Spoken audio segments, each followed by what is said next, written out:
right, well, we'll go ahead and get started.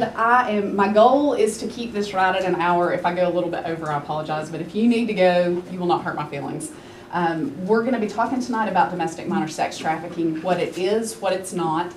I talk really fast because I have a lot of information to get out, so if I'm talking faster than your ears can listen, give me some kind of attention and I'll try to slow down. I want this to be interactive. If y'all have questions as we go, please feel free. You can discuss, comment, tell me horrible things, throw stuff, whatever you need to do.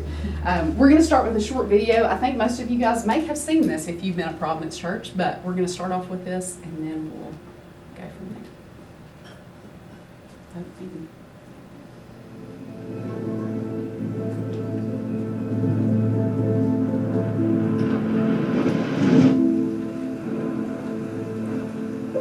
You may not know it, you may not want to believe it, but every 2 minutes, a child is sold for sex in the United States. The average age of that child is 13. And on any given month, nearly 100 children will be sold for sex online in the state of Tennessee every month. And while several aspects of life have changed this year, sexual exploitation has not stopped. Due to the increased amount of time spent at home, the number of child exploitation cases in the United States has risen exponentially. In fact, the National Center for Missing and Exploited Children received over 6 million reports of online child sexual exploitation in March and April alone. That's triple the amount received in 2019. But these are just online reports, and these are only the ones we know of.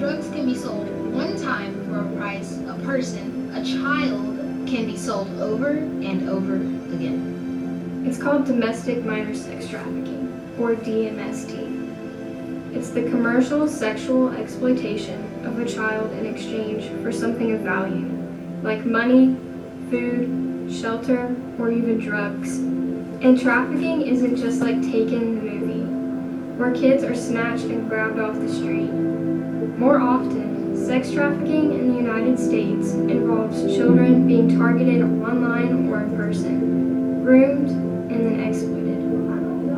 And families, you heard that right. Parents and family members selling their own children for sex in exchange for drugs, rent, shelter. This is the reality of child sex trafficking. And it's not just happening in your country. It's happening in your state, in your city, and maybe even your neighborhood. And these children are not just numbers or statistics. We are children with names. We're children with ages. We're children with personalities, talents, and passions. We are children made in the image of God. Will you join us? Will you join us? Will you join us? Will you join us? In taking a stand against child sex slavery. So I've seen that video probably no less than 200 times, and it's still, every time I watch it, I still sort of get a little catch in my throat. This is a heavy topic to talk about, y'all, and I like to have fun and be lighthearted, and so I promise I will try to make sure that when you leave, you don't just feel the weight of the world on your shoulders, but it is a heavy topic. So let's talk for just a minute about what domestic minor sex trafficking is. You'll hear me refer to this as DMST as we're going throughout the presentation. But it is a commercial sex act that's caused by either force, fraud, or coercion in exchange for something of value. Now that could be just like you heard on the video. It could be money, it could be drugs. Those are the two things that we normally would think of it being. It could be rent, it could be a new iPhone. Anything of exchange that takes place is going to make that a commercial sex act. And a lot of times what we see, especially with families that are trafficking, when the family member is the trafficker, it's going to be in exchange for some kind of resource that they need. This is a generational thing, and so that's how they live, and they don't really know any other way to do it. So a commercial sex act is going to be exactly what you think of as prostitution. So that's typically what we would all think of. It also includes pornography. Any kind of a sexual act could fall in that category as a commercial sex act. All right, so if you are inducing a minor into a commercial sex act, so the victim is under the age of 18, it is considered sex trafficking. There does not have to be the presence of force, fraud, or coercion. And this is important for prosecutors because it gives them a lot more freedom to be able to prosecute traffickers without having to say, well, you lied to them. Because, you've got a 14, 15-year-old kid who says, well, I wanted to. I was a willing participant at 14, 15 years old. You don't know. You're legally not considered able to give consent. And so it really gives a lot of freedom to the prosecutors. So anytime the victim is under the age of 18, those three elements do not have to be present. All right, let's talk about what sex trafficking is not, because as much as we talk about what it is, everybody comes in with a preconceived notion of what sex trafficking is. We hear about it on the news, we hear about it on social media, and so we want to dispel some of the myths that are associated with sex trafficking. One is that only females are victims of DMST. Okay, so this is not true. Guys, males are also likely to be victims of domestic minor sex trafficking. We think of young girls, and they are more likely. They're definitely proportionately, victims are typically more likely to be females, but males can also be victims. Sexual abuse is a key factor in DMST. And so we know from CDC that they estimate 1 in 4 girls by the time they reach adulthood are sexually abused. For boys, it's 1 in 13. So still a lot. We know that this is happening more and more, and boys are being targeted more through gaming because that is where they're spending their time online. So we're hearing about that more and more from law enforcement. All right, next myth is that child sex traffickers usually kidnap or take their victims by force. So we have this image of like the creepy white man that's driving behind you in the park and you're with your kids and you're freaking out, because that is what we all learned in the 80s. If you lived through that time period, we grew up with stranger danger, and that was a very real thing when we were growing up. That's not what it looks like now. There's too much risk involved in that for a trafficker. So it's a lot easier for them to develop a relationship with somebody online. If you're trying to grab somebody off the street, somebody could yell, the kid could run away, somebody could see you, you get caught. It's a whole lot easier to build a relationship with somebody online and then be able to convince them that they can trust you and run away with you, which is what we see more likely with trafficking. All right, so next myth is that DMST victims are often trafficked by strangers. This is not true. DMST victims almost always know their traffickers. Now, this could include a relationship that they developed online, because we know that nationwide is going to be in a very high percentage of traffickers are people who are grooming kids online. In East Tennessee, what we hear from the agencies that we work with, it's a lot more families. But East Tennessee is slow to catch up with the rest of the nation, and so we know that trend of the online exploitation is going to catch up as well. So here's the thing. They could know their trafficker because they developed a relationship online. They could know them because they are a family member, a friend of the family, somebody that they know from school, from church. We see it everywhere, and law enforcement officers that we work with will tell you we have seen every demographic that you could imagine arrested for sex trafficking. So it could include anybody. All right, and then next big myth. All victims in active trafficking situations want to be rescued. So how many of you guys have heard of Garland Oaks? All right, so this is the safe house that we're working on building, and I'll tell you more about that at the end of the presentation, but we are working on building a safe house for girls, and we have a lot of church support. Providence has been a great supporter for us in this and trying to get the house built and open. But we know that people hear that we're building this house for girls, and it's beautiful and it's wonderful, but people have this idea that we're going to bring these girls in and they're going to be like, oh, thank you so much, we're so glad to be here. And that is not what happens. Y'all, in trafficking situations, most victims do not identify themselves as victims. They think that this is somebody that loves them. This is, especially if it's a family member, this is somebody that loves them. Or this is my boyfriend, this is my girlfriend, this is somebody I met online, they love me, we're in a relationship. And so most victims in those situations do not self-identify as victims. So we have to make sure that the victims receive trauma-informed care, and that takes, they average, the estimate is 2 years for that trauma-informed care before a victim can go back to living a normal life, because there is so much brainwashing that's involved with trafficking that you've got to teach them how to think normally again. Right, so what are some demographics with trafficking? Well, first of all, sex trafficking is the fastest growing organized crime business in the world. So we know it's organized. Again, this is not just the creepy guy down the street with a computer sitting in the basement. This is an organized network. Second thing on this is that it's the second largest criminal enterprise in the world. Does anybody have a guess what the first is? Any guesses on that? Drugs. Drugs is first, yeah. So drugs is number one, sex trafficking is number two in the world. So y'all think about all the horrible things that you can imagine crime-wise, and sex trafficking is second largest. So we know that it's happening a lot. In 2018, over half of all of the criminal human trafficking cases in the U.S. were sex trafficking cases that involved only kids. Okay, so you've got the breakdown in human trafficking of labor trafficking. That's what you guys think of as slavery, just exactly what you would think of. You're forcing somebody into some kind of a labor. The other side of that is sex trafficking. Over half in 2018 of all human trafficking in the United States was sex trafficking cases with just kids. Well, that's a lot.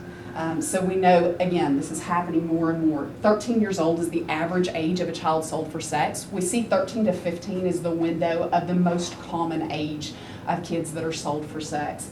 And every 2 minutes, you heard that on the video, this is a TBI estimate, every 2 minutes another child is forced into sex trafficking. So like I said, this is happening a lot. The hard thing with sex trafficking, and even as I'm giving you demographics, is that we don't have great numbers. We have numbers of cases that are reported. We have numbers of cases that are prosecuted. We don't have numbers of cases of what's actually happening. And so we can understand that what we know is reported is a small percentage. So anytime I'm giving you numbers, just imagine it's probably going to be a whole lot more than that. All right, this is a new statistic. 1 in 6 of the 26,000 cases of runaways that were reported to the National Center for Exploited and Missing Children in 2020 were likely victims of child sex trafficking. So this is just the reports that they got of runaway kids in 2020. 26,000 kids ran away and were reported to NCMEC. They are saying 1 in 6 of those kids most likely are victims of sex trafficking. So where does it happen? Okay, so these are heat maps of reported cases from 2019. So the map of the U.S. is going to show anywhere that human trafficking cases were reported. This is any kind of human trafficking. All right, if you zoom into this map on the right, you can see just the state of Tennessee. These are just sex trafficking cases. So you can see a big hotspot here at Nashville, all along our eastern border, y'all. Over in Asheville in North Carolina, down in Greenville in South Carolina, and right here in Atlanta. You've got a great big red hotspot. There is a lot of trafficking that's taking place here in Tennessee, and a lot of it's taking place here in East Tennessee. Does anybody have a guess why this is happening more prevalently in East Tennessee? Any thoughts on that? I don't know that there's a right answer on this. I have a theory on it. High traffic, easy route. That's, yeah. 111, which is a easy access route, 81 to 40. Yeah. So. Yeah, you're exactly right. So here's one big thing, is that Knoxville is one of the only places, maybe the only place in the United States where we have the intersection of 2 major highways. So you've got I-40 and you've got I-75. So that is one reason that we see trafficking. You're exactly right. I think another reason that this happens a lot more in East Tennessee is because we have rural areas. So you've got kids who live in mountainous areas, and you've got kids who think, man, I would give anything to get out of East Tennessee. And so they are literally going to do anything and fall for anyone talking to them online and saying, I will get you out of this small town. So I think that's why we see a lot more of it happening here. All right, so I don't usually put pictures up of people who have not been actually prosecuted yet, but this happened just within the last 6 weeks. This was in Oak Ridge. They did a sting operation, and it was done by Anderson County Police, and that's why it was in Oak Ridge. But there were 9 men who were arrested for sex trafficking charges, These are men that all lived in Knoxville, they lived in Oak Ridge, one was in Monroe County, but these are people who are local. And so this is just within the last 6 weeks. There was a guy about a month ago in Chattanooga who was arrested for sex trafficking of minors. He was caught because he was trying to traffic a girl in New York City. And the girl was a teenager, told her mom, and mom reported him. He'd been doing this with 50 other kids before they found him, and that was like less than a month ago, somebody in Chattanooga. So if you're watching the news, you'll hear more and more, and I've seen a lot of it just this spring, a lot more in our area that these things are coming up.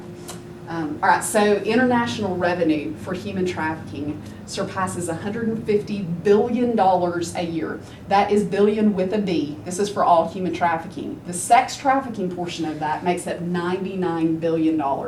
So the large majority of money is made in sex trafficking. The breakdown on that is that the estimate is if you have a labor traffic victim, they estimate that you can make about $20,000 a year off of that victim. The revenue off of a sex trafficking victim is closer to $100,000.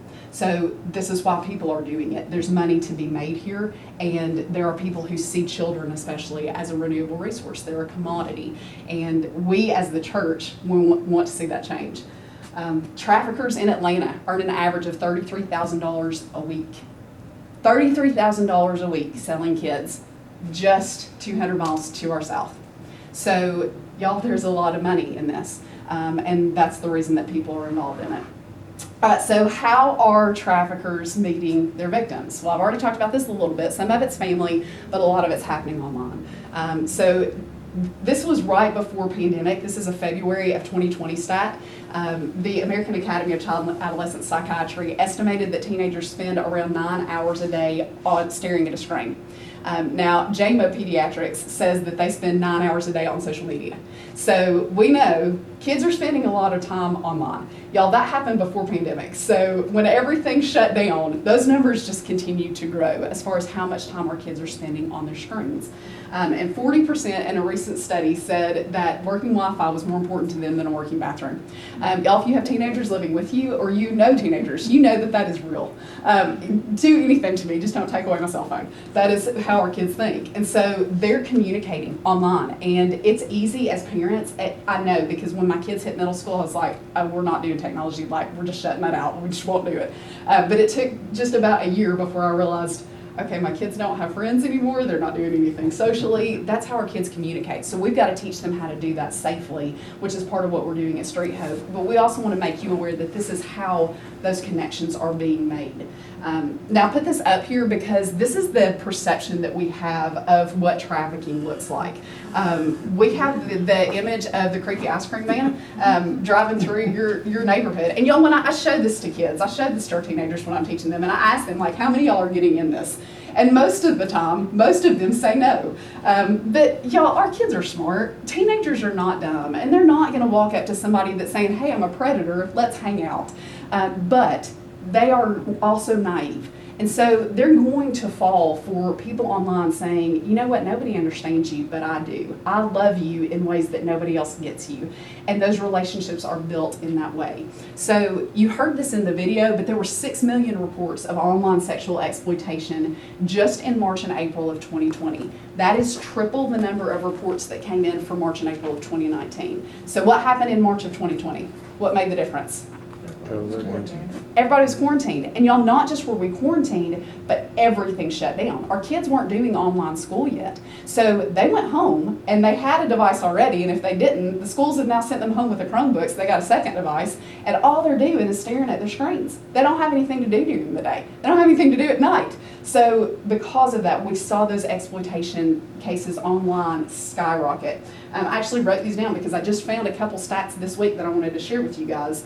NCMEC, which is the National Center for Missing and Exploited Children, they reported that there was a 97.5% increase in online enticement reports in 2020. 97.5%, that's the entire year of increase of reports. And there were 21.7 million reports of suspected child sex exploitation to their cyber tip line in 2020. So that was 21.7 million reports in 2020. It was about 15 to 16 million in 2019. So you can see how much that jumped just in 1 year. All right, so 55% of victims met their traffickers online in 2015. This is an old stat because it's the newest one that I've got. But nationwide, this is what we're seeing. And really across the globe, this is what we're seeing, is that most victims meet their traffickers online. Y'all, in the state of Tennessee, the TBI estimates that there are around 100 kids sold online every month for sex. And 63% of victims, after they're rescued out of trafficking, estimate or report that they were sold online. So not just are they meeting their traffickers online, this is also the method that that's being used to sell them. So there's a lot that's happening around the internet and what's going on with that. All right, so what are risk factors? What are things that make our kids more susceptible to being trafficked? First of all, victims can be any socioeconomic status. So it does not matter how much money their parents make. We see victims whose parents make $500,000. We see victims whose parents make very little and are on welfare. So that doesn't necessarily factor in. Don't imagine just because this is an affluent family that they're not going to have a lot, there's not a risk of sex trafficking. Victims can be any race, ethnicity.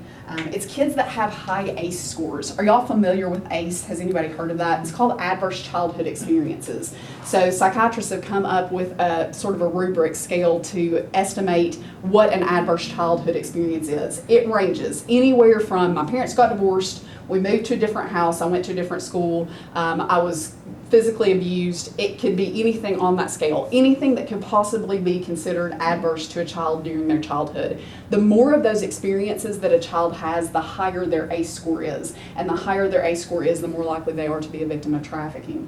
It's kids that our society considers the throwaway youth. It's the ones that run away a lot. So if you know kids that are running away from home a lot, this is going to put them at a higher risk.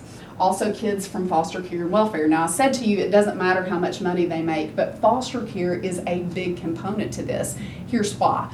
If you've got a child who's in the foster care system, and even if they have a great foster care family, for a kid, you feel like this is not your family. It takes a long time to develop those bonds. And so you feel like these are not my people. And you get someone who has a trafficker who convinces this child to run away from home, and they run away from their foster home. Who do they go back to?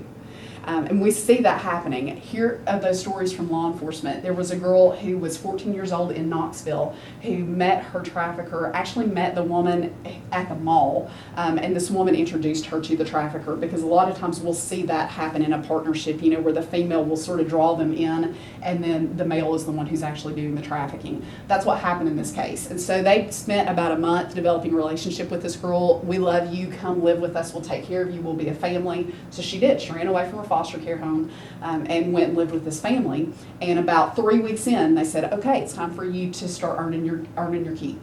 They took her to a truck stop, which I think was out Straw Plains area, but they took her to a truck stop and started selling her. So 3 weeks in, what does she do? She's 14 years old. She's come from foster care. Her real family, something went terribly wrong there. So she already doesn't trust the family system, or the unit that God has made family to be. She's run away from a foster care home who had taken her in, and she feels like she's betrayed him. What does she do? So that's why I say foster care is a huge component to this. Also, history of physical and sexual abuse. Here's what happens with that. For kids who have been abused sexually especially, they don't have boundaries as far as this is what's healthy sexually and this is what's not. Most of our kids and most adults, we could say to you, I don't like that, that makes me uncomfortable. Kids who have been sexually abused are not really able to do that because somebody in their life has betrayed them in that sense. So for a trafficker, half of their work is already done for them. If they can find a child who's been sexually abused, they don't have to convince them this is normal because the child already doesn't have a healthy perception of that. So 84% of those who are in sex slavery were sexually abused as children, and up to 90% of those who are exploited for commercial sex have been involved in welfare. So those things are huge components. All right, so some things that predators look for. One is that history of physical and sexual abuse. They're also looking for kids that are posting sexually provocative pictures and videos online. Okay, so this is going to be what you think it is, but it's also going to include some things you're probably not thinking it is. So parents, especially, if you've got teenage girls and you go to the beach this summer or you go to the pool and you're posting pictures of your daughter in a bathing suit online, there are people looking at those pictures who are not thinking, where'd y'all go eat when you were at the beach? That's not what's going through their mind. For our teenage boys, they start working out, they get like the one muscle, or they finally have the one chest hair, and they're like, I really want to show it off. And so they take pictures with their shirt off, and they do the mirror muscle pictures. There are people looking at those pictures and they're not thinking, hey, what gym do you go to? So we've got to change our perception of the pictures that we're posting online. I'm not saying don't take pictures of your kids while you're at the beach and while you're at the pool. Think about what you're posting online and who has access to that. Think about what your kids are posting online and who has access to that. Because our kids post those things, y'all, it blows my mind. I never would have posted a picture of myself in a bathing suit when I was in high school. Oh my goodness. First of all, because I think we were all so self-conscious then, like, oh my gosh. But now that's just what they do. They don't think anything about it. So it's helpful as parents, and especially those who are working with teenagers, to help shift their perception on that as well. There are people who are looking at that with different intentions than what you have posting it.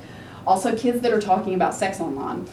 This is tough because, y'all, this is what kids do. Teenagers have talked about sex like always. It's funny to them, and they're learning and growing and figuring things out, and so they make jokes about things that are sexual in nature. If a predator can find a child who is talking about sex, making jokes about sex in any kind of a social media or even in gaming, anything online, the conversation's already started. They don't have to start it. So it's easy to jump in on that.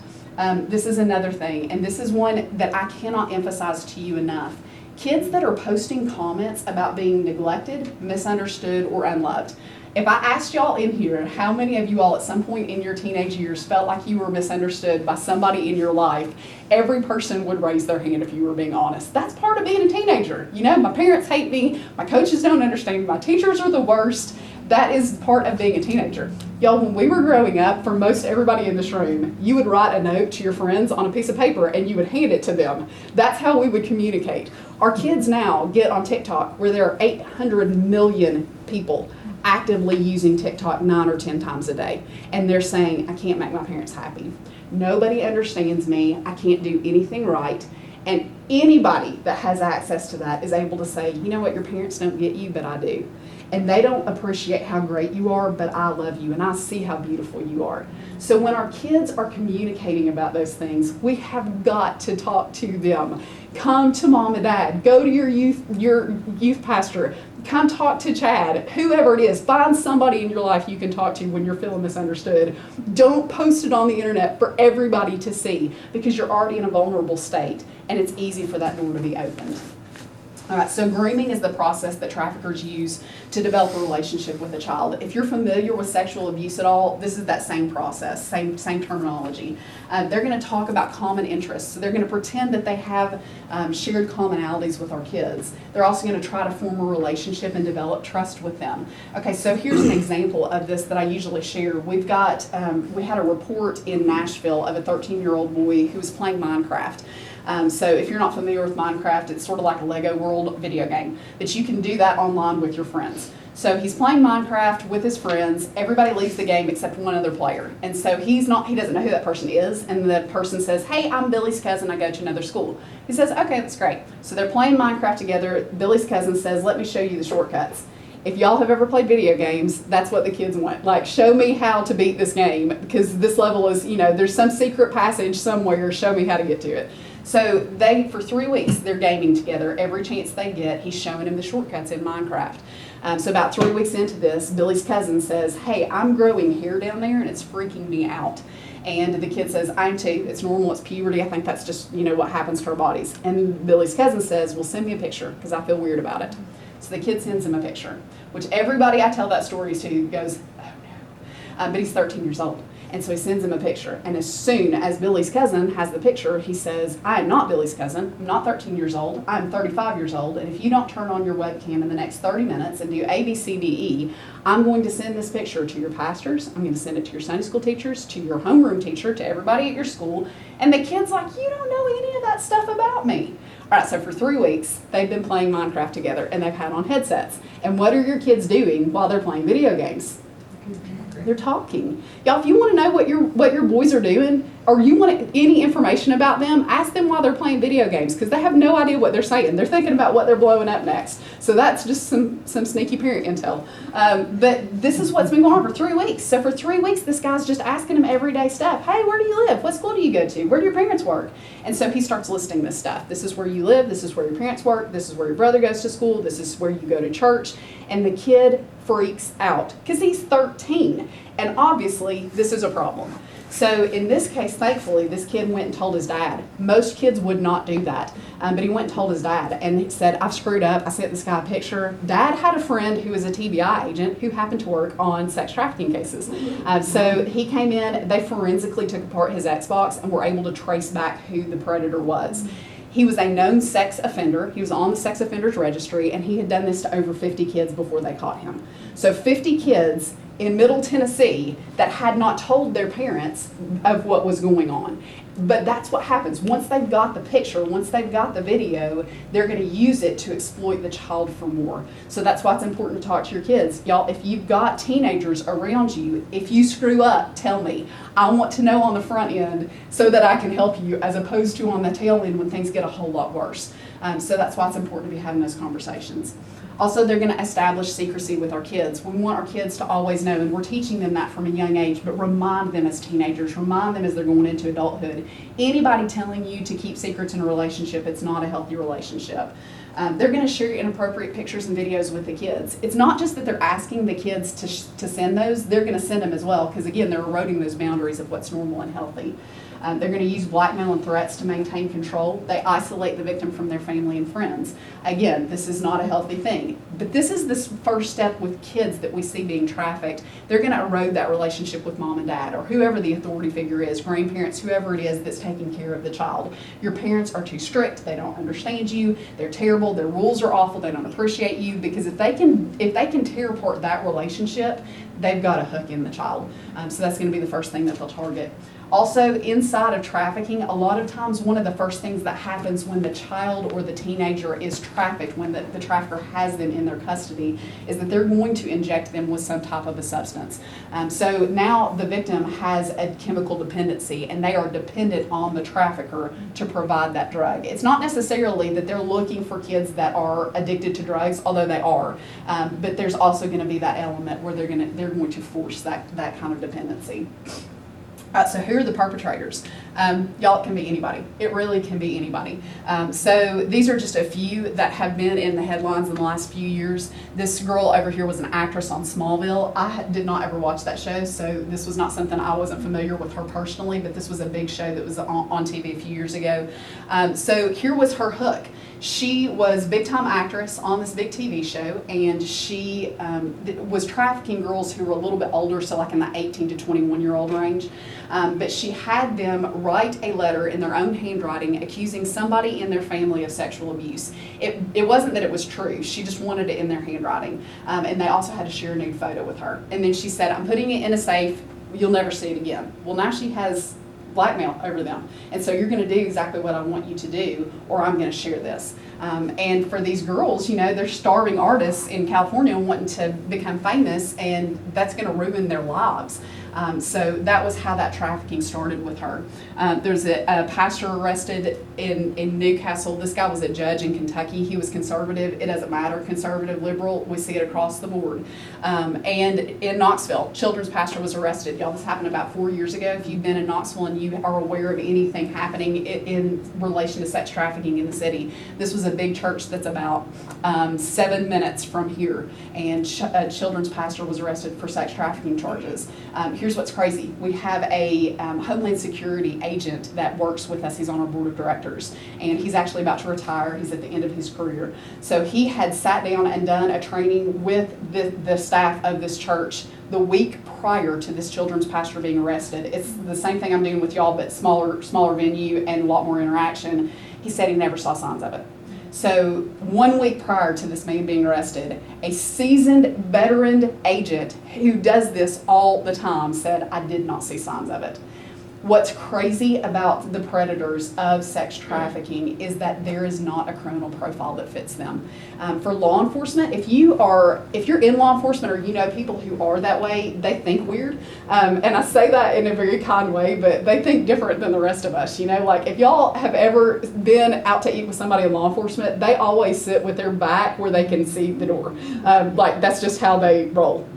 So they think differently. They know how to profile people, and not necessarily in an ugly way, but just like they know, there's something off, there's something going on. I can tell you're carrying a gun even if it's legally. I have my eye on everything going on in the room at all times. This is not what trafficking looks like, because it literally can be anybody, and you're doing this crime from inside of your home. And so you can be whoever you want behind that computer screen, and then you go out and live a different life. And so there is not a profile that fits where we can say, this is exactly what it looks like.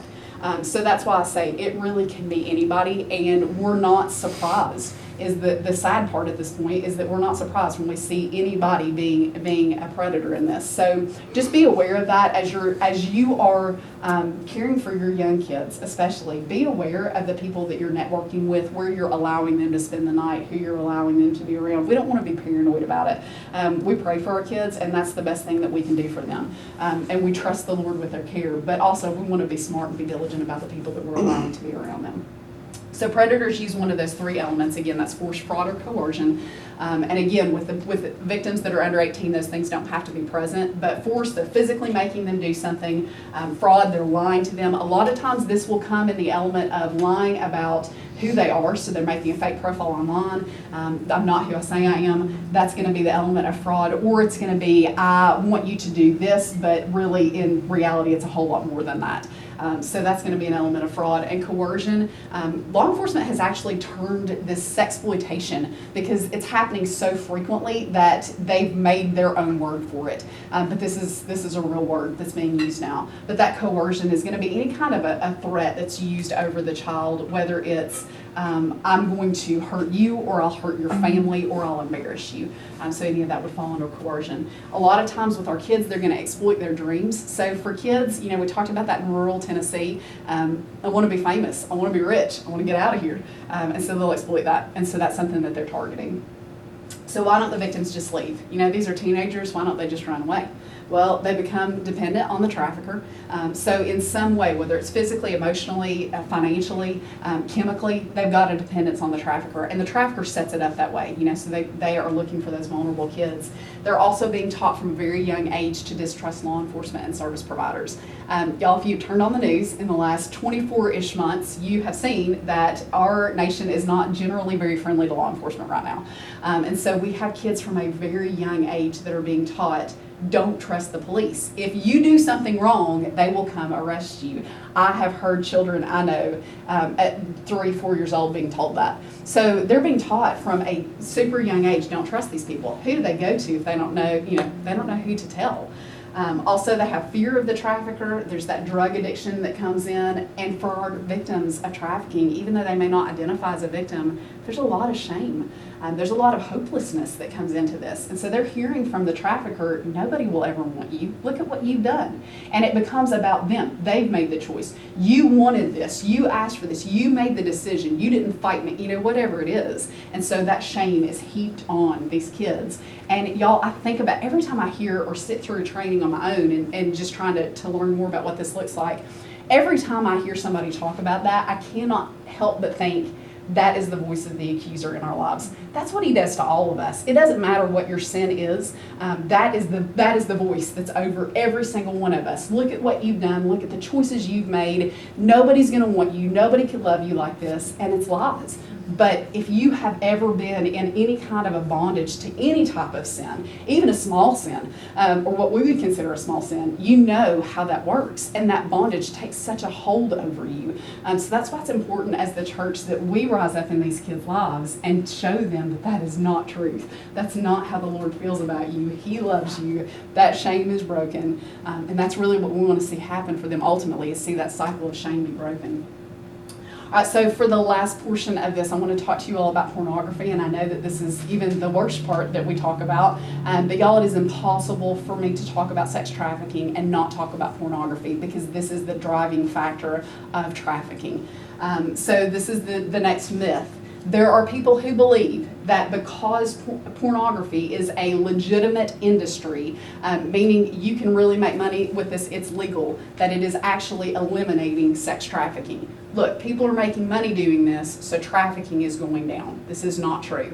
There's a website that I'll tell you guys in a little bit about, but I'm going to quote them. They said that as the demand for violent and dehumanizing content grows, the more sex traffickers can profit from that demand. So the more depraved our sexual appetites become, the more we are paying to watch these things, the more traffickers can profit from it. And that's really the cycle that we're seeing. So when pornography ends, trafficking ends. And I'm 100% convinced of that.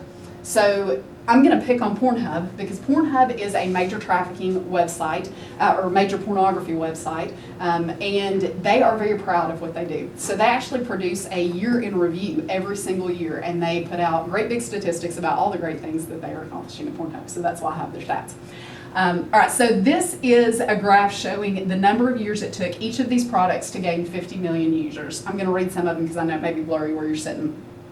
Airlines, it took 68 years. Cars took 62 years. So we've got sort of the older things of technology. Credit cards, it took 28 years. Then on the bottom row, we get into the newer stuff. Mobile phones, 12 years. iPods, 4 years. YouTube, 4 years. Facebook, 3 years. Twitter, 2 years. Pornhub, 19 days.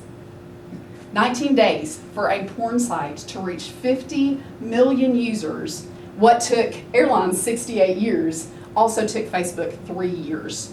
They accomplished in 19 days. Now, there's a huge demand for pornography in our nation, but it's also happening in the church. And it is crazy for us as believers to think this is not happening all around us, because it is literally happening everywhere. In 2018, Pornhub estimated that they had 92 million daily average visits to their website. That is the populations of Canada, Poland, and Australia every single day. 3 major countries visiting their website.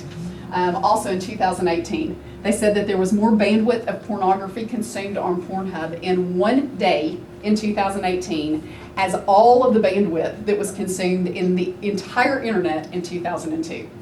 That's how much pornography is available just on this one site. All right, so this is from 2019. And I'm going to have a little countdown here. This is what happens every single minute on Pornhub, or did in 2019. There are 80,000 visits to their website, 77,000 searches, 219 videos viewed, 11,000 hours worth of material watched, 12,500 gigabytes transferred, 14,000 profiles viewed.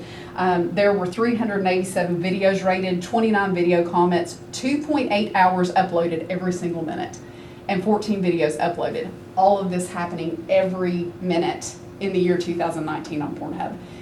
The amount of pornography that's being consumed in the United States is pretty astronomical. All right, so also in 2019, Pornhub said that if you started watching just the new content added to their website in 2019, if you started watching those videos in the year 1850 and you watched them end over end without stopping, you would still be watching it today. So it would take that long just to watch the amount of material that is produced on that one website. So porn use. Y'all, I know that there's a lot that's discussed about this at Providence. I know they do a great job teaching about this, but if you're not familiar with any of this, and like, I mean, obviously we all know what pornography is, that you may not know what this is doing to a person. It affects your brain. It affects your brain like a drug. Here's the difference. When you're on drugs, there's a chemical high that you're on, and at some point you're going to come down off of that high. So even if you immediately take another drug, you're going to come down off of that high, and then you go back up again. So your brain is sort of doing like this. This is what the chemicals are doing in your brain. If you are consuming pornography in the year 2021, you don't ever have to come down off of that high. So you get 15 seconds into a video and you're releasing the same chemicals that you would be if you were using drugs, but you decide, I don't like this video anymore. I'm bored with it. You click to the next one. I don't like this video, click to the next one, and you never come down. So instead of your brain doing this, which is what you're doing with drug use, your brain is doing this. So you are constantly releasing those chemicals, the same chemicals that are being released in drug use. So it's actually more dangerous in that respect chemically as far as the addiction. It actually rewires your brain. Y'all, it convinces you that things that are not healthy are healthy. So pornography normalizes violence. If you're watching violence all the time and that is how you are becoming sexually aroused, that's what you think is normal. So you become violent. You expect violence. So that's one aspect of it, but it changes even just the way you think about sex, what's healthy inside of relationships, what's normal. So it rewires your brain, and it's an escalating behavior. We've known this for years, but the process that we usually see with pornography usage is that it starts with pictures, then it goes to videos, then it goes to some kind of violence, and then it will go to kids. And that is the progression. How many of y'all are familiar with Josh Duggar? Have y'all watched the news about him at all? Okay, so if you're not familiar, he's the guy that was on, I don't remember the name of the show. It wasn't the name of the show. I don't remember. But he was on that TLC show where there were like 800 kids. Super conservative fundamentalist family. So he just within the last 6 weeks, they have arrested him on having child pornography on his laptop. The agent from Homeland Security that had to go through this, which by the way, y'all, when you're praying, pray for the agents that actually have to go through this stuff, because just talking about this is tough, but having to see it all the time to be able to prosecute these people is unthinkable. He said it was in the top 5 worst content that he had ever seen is what they've released in the news on Josh Duggar's computer. Okay, y'all, he comes from a super conservative family, Christian family that's like, on TV, this is what we do. At one point, he was working for like the Family Research Council in Washington, D.C. He was actually employed by them. He's had sexual stuff that's been in the news for years. This has sort of been an ongoing thing for him. My best guess with him, and I don't know them, I've never met this family, but he did not start off with child pornography. That wasn't where that progression started for him. You know, like there was something that started before that, and probably some kind of trauma that was involved there, but there was something that started that progression for him. So it began a whole lot simpler than where he's ended up. But see, just even with that example, it could be anybody, and they get in this cycle, and it is a bondage. Y'all, pornography is a bondage. It is a shackle, and it's for men, it's for women. We see more and more. I've done some kind of prevention education for most of my adult years. So I was teaching about pornography 15 years ago, and I would have said to you 15 years ago, this was an issue primarily for guys. And when I was teaching teenagers at that point, we were talking mostly to guys about pornography. That is not the case anymore. As far as viewership, it affects both genders. It doesn't matter. So we see that across the board as far as what's happening with that. But we know it's affecting you, and it's affecting you long term. It's affecting you in relationships, and it's affecting sex trafficking, because when there's a demand, there's going to be a supply for it.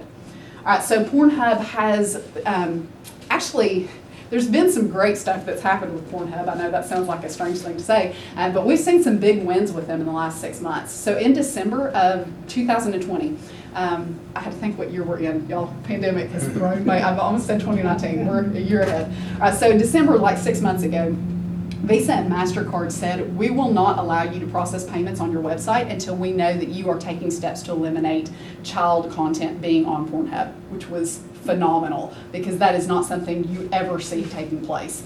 So that was a huge win. So at that point, Pornhub said, okay, we're only going to allow verified users to post content on Pornhub. So what seemed like a win, we quickly realized was not. So there was a 15-year-old sex trafficking victim that was found through Pornhub videos. So she was 15 years old, she lived in Florida, she'd been missing for a year. Her mom found her on Pornhub in videos, which is traumatic and terrible enough. I'm not sure how all that went down. This is the guy that was her trafficker. So at the time that they found him and arrested him, Pornhub had hosted 58 videos of her being assaulted by him and other men. He's a verified user. So because he can prove legally that he is who he says he is, and he is in the videos, he doesn't have to prove who she is. He doesn't have to prove her age. He doesn't have to prove that she's willing. None of that has to be verified. Only one person has to be verified. So it sounds like a great thing that they're coming out with that. And if you hear about it in the news, they're going to say things like, oh yeah, you have to be a verified user. Well, that sounds great, except for these cases, which is, unfortunately, I don't think the minority. So this is what we're seeing happening. There have been some other things that have come up with Pornhub here in the last few months. So there are people taking active steps. Canada has actually had some congressional hearings about Pornhub and what's happening with them, because we know there are kids being trafficked on this website. I am actively praying that the Lord is just going to like dismantle that thing, because the company that owns Pornhub owns a lot of the major pornographic websites that you would think of as more mainstream porn sites. So that is something that's coming. Another problem with pornography is that there's no legitimate way to tell if what you're watching is consensual. Y'all, it's easy to act like something is consensual when there's a threat to your family, or there's a threat to you, or you're being held in some kind of a situation where there's a dependency. You don't know if what you're watching is consensual, if they really want to be participating in this, which sort of takes the enjoyment out of it. And the other thing that's happening with pornography is that traffickers are posting on porn sites to advertise. So what you're seeing in a lot of these pornographic videos is that a trafficker is actually advertising and saying to people who are looking to buy someone for sex, this is what this person can do. So when you start to realize that and really examine it and pull it apart, it's a lot harder to be involved in that for enjoyment. But knowing that those are things that are happening, we'll talk about that more in a minute. In 2019, Pornhub said that the majority of their porn use was from phones. I think that this will change from 2020. I think we'll see a lot more happening with Chromebooks, because those things are now very readily available for our kids. And even though the schools are doing a great job with some firewall protection, kids are smart and they're going to find ways around them. So I think that this will balance out a little bit, but phones are a big issue. Also, it's happening on gaming consoles. Y'all, even as a parent of boys, that sort of shocked me. I don't know why. Like, they have internet access when they're using gaming consoles. So, of course, pornography is accessible. But it's happening. And Xbox and PlayStation are the biggest culprits on that. So, if you want more information about pornography, the website that I told you about earlier is called Fight the New Drug. This is not a faith-based website, but this organization does a phenomenal job with research and statistics about pornography, what it looks like in our society, what it's doing to our society, chemically, what it's doing to your brain, what it's doing to your body, what it's doing relationally, emotionally. They have great information.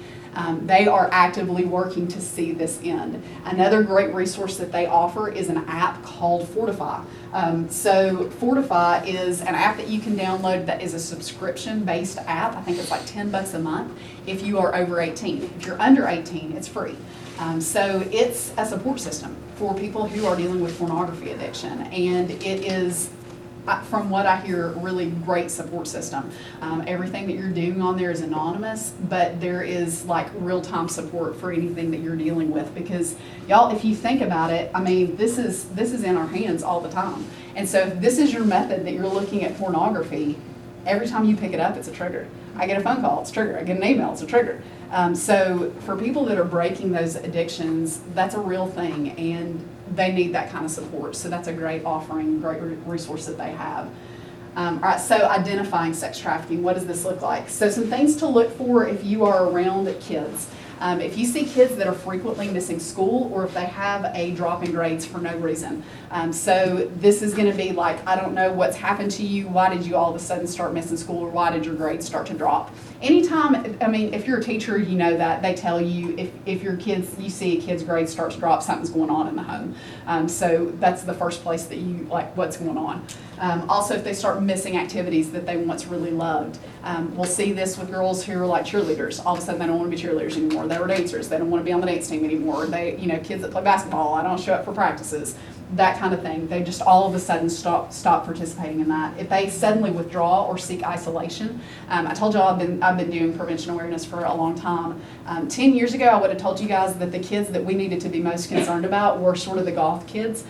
So the kids that are like, all blacked out and really at that point did not have a crowd with them, because 10 years ago, if you were dressed like that, you probably did not have a good network around you. Now, it does not matter what you're dressed like or what you look like or what how you're expressing yourself outwardly. You're going to find people around you that are also doing the same thing. The kids that we are concerned about in 2021 are the kids that are isolated. It's kids that do not have other people around them. If they don't have a good friend group, if they withdraw from their friend group, those are things that are concerning. Those are the kids that you want to watch out for because there is something going on there. Also, if you see a sudden increase in money, electronics, clothes. All right, so if you see a teenager carrying cash, first of all, what is the first thing that you think they're going to do? They're going to show you. Y'all, if you've worked with teenagers or been around teenagers at all and they have money in their pocket, they're going to let you know they have money in their pocket. That's like, they don't even know what to do with it. They're like, what is this green thing? So they're going to show you. So especially if you're working with kids, you'll see it. You'll find out about that. But if you see that they carry a lot of cash, that's abnormal for kids. But if all of a sudden, like, hey, wasn't your birthday? Why do you have new $200 Jordans on? Why'd you get a new iPhone? What's going on that you're getting all this new stuff? Where's this coming from? So any kind of an increase of those kind of goods.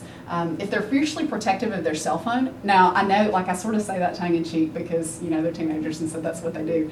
But y'all, if they're protective with their other friends, and I say this especially to y'all that are youth workers because parents may not notice this as much, but for those of you guys that are working with kids in your youth group, or if you're working with kids in another avenue, if they are not willing to let their friends see their cell phone, or they don't want their friends to read their messages, that's when you start to go, okay, what's up here? What's going on? Because usually they don't care for other teenagers to read it. They want mom and dad to read it, but they don't care for other teenagers to read it. So if they're fiercely protective over that stuff, or if they have multiple cell phones, y'all 20 years ago, we would have been like, oh, drug dealer. But now this is something that we're thinking is associated with trafficking because the trafficker will give them a means of communication with them. So some other things, distinctive tattoos and branding. It's not that abnormal to see kids in high school having tattoos anymore. But if you see some kind of a brand, this is going to be a huge red flag. If y'all don't know what that is, it's literally taking a fire emblem and burning it in the skin. If you see a child that has been fire branded with any kind of a mark, that is a huge red flag that something is going on that should not be happening. The kids that are chronically running away, homeless, if they're dressing inappropriately for the weather or the season. If you work with kids and you see this over the summer, this is the time you'll notice it. If you see kids in the middle of summer wearing a down parka, probably they're hiding something on their body. So that's going to be a huge, huge indicator that something's up. Also, they have poor personal hygiene. Y'all, this goes with that shame cycle. They don't feel like they have a lot of value, and so they don't take care of their bodies very well. So that poor personal hygiene goes along with that. Also, kids that are dating someone much older. If you are working with teenagers, especially with teenage girls, that is another thing that they will tell you very quickly. I am dating someone who is way older than me, and you should know about it. So that's going to be a huge red flag for you if they are dating someone that's a whole lot older than them. And also, if they have inconsistency when they're describing events. We don't consider kids to be super reliable witnesses for things. But y'all, anytime there's trauma, it's hard for kids to be able to piece together a timeline. It's for adults as well. So there's going to be a lot of inconsistency and jumping around. Here's another example of this. A family that I know, the kids were in a split custody situation, and so it was like, you know, part of the week with mom, part of the week with dad. There was abuse happening in one home, and so on the side where there was no abuse, the kids would go to school and the teachers would say, we know everything about your house. Like, y'all can't get away with anything. We know what you're eating for breakfast, and we certainly know when y'all are arguing. Like, they tell us every detail. In the house where there's abuse, the kids never say a word about that house. And it's, the teachers are going like, these kids are super personable. They tell us way more information than we want to know about this other house. Why are they telling us nothing about this home? And so those are things for, especially as teachers, or if you're working with kids, those are red flags that make you say, all right, I don't know anything about these people that you're spending time with, even if it's, you know, not a family member. I don't know anything about, I know everything about every area of your life, but there's something that you're keeping secret from me. That's strange. All right, so identifying perpetrators. Again, like, there's not a super great profile for this, but you're looking for people who are hyper jealous over kids that they're spending time with, controlling, violent, if they're secretive of a relationship with somebody that's a lot younger than them. Y'all, as adults, we have a pretty good grid of when something looks suspicious in this respect. Speak up about those things, you know, like, start to let those sensors go on. Like, this doesn't, something about this feels weird to me. Why are you hanging out with this neighbor kid that's 15 years old and y'all are going out to get dinner all the time and nobody's with you, and like, this is weird, you know, like, what's the relationship there? I don't really feel like this is a mentoring situation, something's up. So if they're secretive about those relationships with somebody that's a lot younger than them, that's a red flag. If they're making extravagant promises, if you hear them telling kids, I can make you famous, I can make you rich, those kinds of things are going to be red flags for you. Also, if they're buying expensive gifts for kids in their lives without a job, where is the money coming from? That is an indicator. And also if they're separating the teenager from their healthy network. All right, so if you suspect trafficking, y'all cannot emphasize this enough. If you do not hear anything else I say to you tonight, please hear me saying this. If you suspect trafficking in anybody that you know or see, do not intervene. We worked with a trafficking victim. If y'all watched our banquet last year, if you didn't, you can watch it online. We worked with a trafficking victim who's an adult now, who was trafficked by her family as a teenager. When she was 16 years old, she told a teacher, first person she'd ever reported it to. The teacher immediately called mom and dad.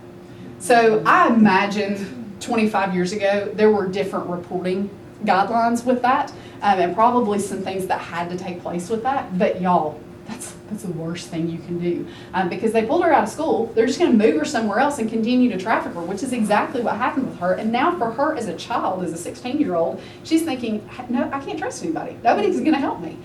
So don't intervene. That's the worst thing that can happen. Record any details that you know. If you're in public, if it's just that you see it out somewhere and you're like, something's suspicious about this, write down details. If there's a car, the make, the model, tag number, any info that you can get, the description of the victim, description of the perpetrator, any of that information is helpful for law enforcement.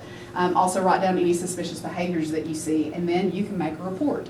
So Tennessee has a TBI hotline.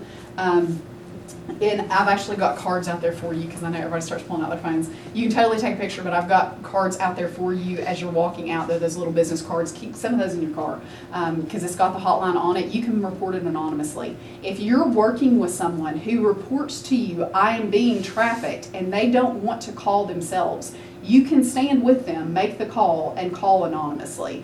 So TBI is going to lead you through that. If you've ever done a report with DCS, it's sort of the same process, where they're going to ask you some questions and get information, and they'll get the information they can, and then they follow up with it. I will tell you guys that TBI released about 3 or 4 weeks ago, they said that in 2020 they had an increase of about 175 calls over the bulk of what they normally have in reports in Tennessee, and 161 of those came from East Tennessee. So again, we know that the numbers are high, and that's just people calling their hotline. There are other ways that you can report. So also, if it's a child, DCS wants you to make a report as well, because this is considered child abuse, so they want you to report to both, but TBI I would say is the most important of the two. Also, if it's an adult that's the victim, you can call that TBI hotline, or you can call the National Human Trafficking Hotline, and they have a text number, so you can text it to them as well. If you're working with a teenager or a younger child who is involved in anything online and they are being targeted by someone or harassed online, they can make a report to NCMEC, which is the National Center for Missing and Exploited Children, at cybertip.org. They have a website where you can actually make those reports of any kind of online exploitation that takes place. All right, so where do victims go? Right now in the state of Tennessee, really across the country, they're going to group homes and into foster care. So, yeah, we just talked about this. Like, they run away from foster care, and they run away to a trafficker, and then we rescue them from trafficking, and we put them in a foster home. So you see, the cycle continues. This is what's happening nationwide.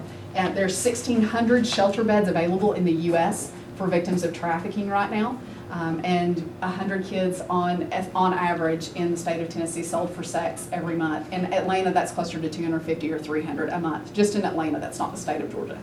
So it's a lot, and there's a huge deficit of this. Again, those survivors need that trauma-informed care, so they need something very specific to what they've been through, and that's why we're building Girl and Oaks. So this is what it looks like if y'all have not seen it.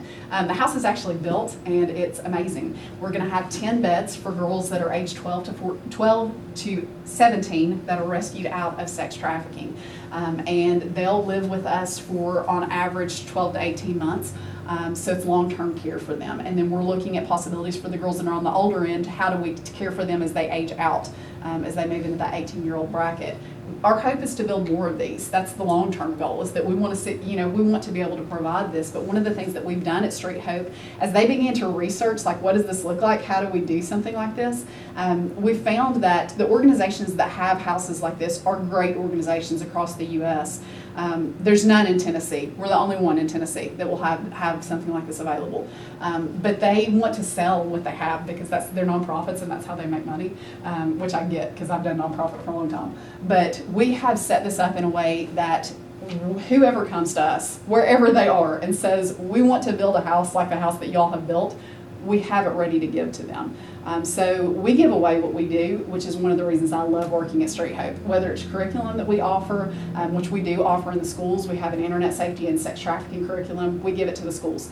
If it's blueprints for a house that is a 10-bedroom house for victims of trafficking, we give it away. And we're able to do that because you guys support us so well. And because the Lord is behind the work that we're doing, and He pours out those resources on us. So we're grateful for that, and we always want to be open-handed with that. But we're in the process of raising capital for the first 2 years of operating expenses. We're getting close, but our hope is to be open by the end of the year, and that is where money is going right now. So if you want to donate, that's what you're donating to. All right, you can find out more information about what we're doing on our website, streethopetn.org. We keep our social media pretty up to date as far as where we are and what's going on. We do these presentations, trainings, just to give you guys an idea of what trafficking is. We do internet safety. If you're a parent, if I said stuff that freaked you out and you're like, oh my gosh, my kids have the internet, what do I do? We offer those a couple times a month too. So we try to give you tips on how to help you guys navigate what that looks like with your kids. We offer it for kids to help them get a grasp of, like, hey, there are really people out there that are targeting you online. We offer curriculum in the schools. It's called Project Post, Positive Online Social Tools. If you're a homeschool parent and you want that curriculum, we've got it available, 6th grade through high school. We've got a video-based curriculum for you guys. So we're trying to do good things, but the Lord is good in all of it. And I told you guys that I would try to make sure that you walk out of here without feeling like the weight of the world is on your shoulders, because I know I just gave you a lot of really horrible information. Y'all, there is hope in this. And I know that sounds like so crazy, because when you turn on the news, or if you spend a whole lot of time watching what's going on in the world around us, it is really bleak and really dark. But we serve a big God. And y'all, at Providence right now, I know you're going through Revelation. If you've made it to about chapters 14, 15, 16, 17, you know that there's some really good stuff coming. And I don't know when that is, but y'all, there is coming a day that the Lord is going to defeat these things that are binding His people right now. And so our job is bring as many as we can into the fold so that we can be washed with the water of the Word and be presented as a pure bride. And that is what He wants. And so, y'all, we get to hold out the word of truth and the word of life. And so whether it's for victims of trafficking or whether it's for people who have been traffickers, we want to offer that hope to them. Or even if it's just the people who are working in it, the law enforcement, the people who are coming in contact with this day after day. I think one of the sweetest things that I have ever been able to be part of is seeing this house being built. I'm sorry, I try not to be super emotional when I'm talking, y'all. But we were praying as a staff over Girl on the Dose one day, and just we pray over these girls all the time, who these girls are that are going to be coming into this house this fall. And we want it to be so good for them. But I felt like as we were praying, I could see the Lord just saying to these kids, hold on. I know where you are right now, but what's coming is going to be so, so good. Like, give it about 6 months. Hold on, and I'm coming for you. And I thought, isn't that what He does for all of us? Mm-hmm. That is what the gospel is. He sees where we are, and we can't see what's around that next turn, but He knows. And y'all, it's a Garland Oaks. It is a beautiful place that He has prepared for you that is going to be a place of freedom. So whatever it is going on in your life right now, I hope that gives you hope and encouragement. That is the love of our God. So thank you guys for coming. Does anybody have questions or comments or ugly remarks? I take those too. Absolutely. Absolutely. Thanks, you guys. Thank you all so much for your time. Appreciate it.